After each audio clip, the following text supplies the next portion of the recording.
your own book being booted out of Costco with Costco today. We're going to get to that in a moment, but let's start with your theory that President Obama wanted this border chaos. Why? Well, Megan, start by asking this. You have hordes of people who are showing up at the border, women and children with sick and hungry. Now, why is this happening now? You can't say it's because there's poverty and need around the world, because there's been poverty and need around the world since the time of the Babylonians. So why is this occurring now? Are there revolutions swirling across Central America that are coughing up refugees? No, nothing has changed over there. What has changed is over here. The Obama administration for the past 6 years has been signaling that it's not serious about enforcing the immigration laws, that it doesn't particularly care to police the border very tightly, and moreover that it wants to have amnesty at home so that lawbreakers within this country get a break. So those messages eventually filter to people in other countries, and they go, gee, well, if those guys aren't particularly vigilant about their border, it's going to be a chance for us to get across. Right. And so I think the Obama administration has... Let me ask you this, because the president of the White House, they would obviously point to the fact that they say they have record numbers of deportations. Some have questioned those numbers, but they say that they've removed far more illegal immigrants than George Bush did, for example. But let's put that to the side. If your theory is correct, why? Why would the president want this to happen? Think of it this way. The main opposition to amnesty is the Republicans who I think very sensibly say, listen, if you want to discuss how we should deal with our immigration problem at home, let's first lock the border. You can't have a porous border and at the same time be debating the issue. Let's close the border, and then let's as a country get together and sensibly debate what do we do with the illegals who are here. Obama says, okay, how do I thwart that strategy?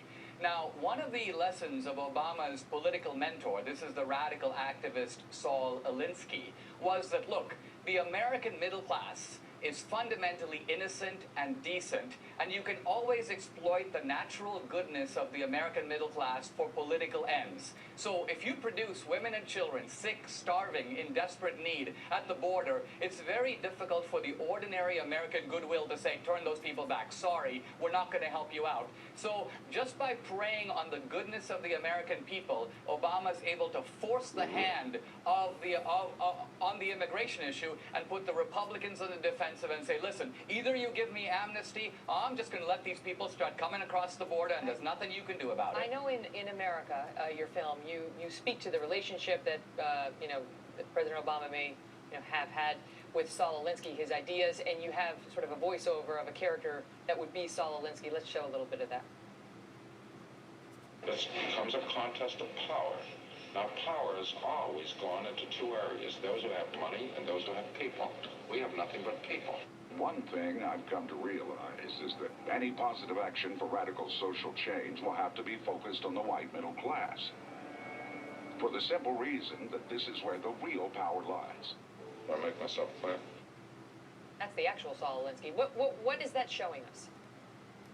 Well, what that's showing us is that what Alinsky is saying is that you can use, if you will, the power of people to just swarm, in this case, the border, and the American people will be defenseless against us. They won't know what to do about it. It's a form of social and political intimidation. I was at the border myself, Megan, not very long ago researching this film, and I talked to a border guard, and I said to him, with all the surveillance that our government is doing of its own citizens, why can't we spot people coming across the border? And this guy goes, oh, we spot them. He goes, the problem is when we go to our supervisors and we tell them, look what we see on the camera, what they tell us is, move the camera. In other words, don't show the American people what's coming across the border. And that's a direct quote.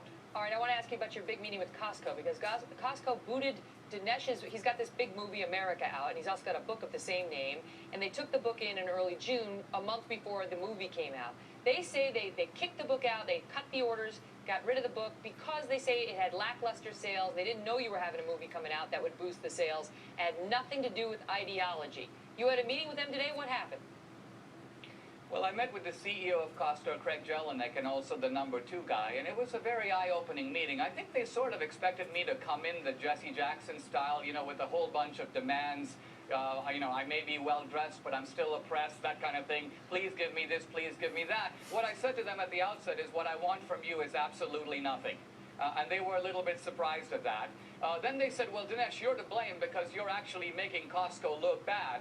And I said, wait a minute, no, I'm not to blame. I didn't do this. You know, I'm an immigrant who wrote a book celebrating America, and you decided on the 4th of July to pull this book, and you angered your own customers. A journalist found out about it, reported it, and there were tens of thousands of hits on your site screaming about this. And then the CEO said to me, and I think this reflects well on him, he said, yeah, he goes, in the last week I've done nothing but respond personally to thousands of my own members who are outraged at what Costco did. And so I think Costco is taking this very seriously. They've ordered more copies of the book. They're trying to rectify the situation. But to me, what it shows, Megan, it shows the power of patriotism, the power of social media, that individuals equipped with an iPad or a phone can make a huge difference. And the power of SOUZA. Good luck with it, sir. Thank you. Coming up, he lost his legs fighting for our freedom in Vietnam, but he could not get the VA to get him a wheelchair that worked. And that is when some average Americans got involved in what we are betting will be your favorite story tonight.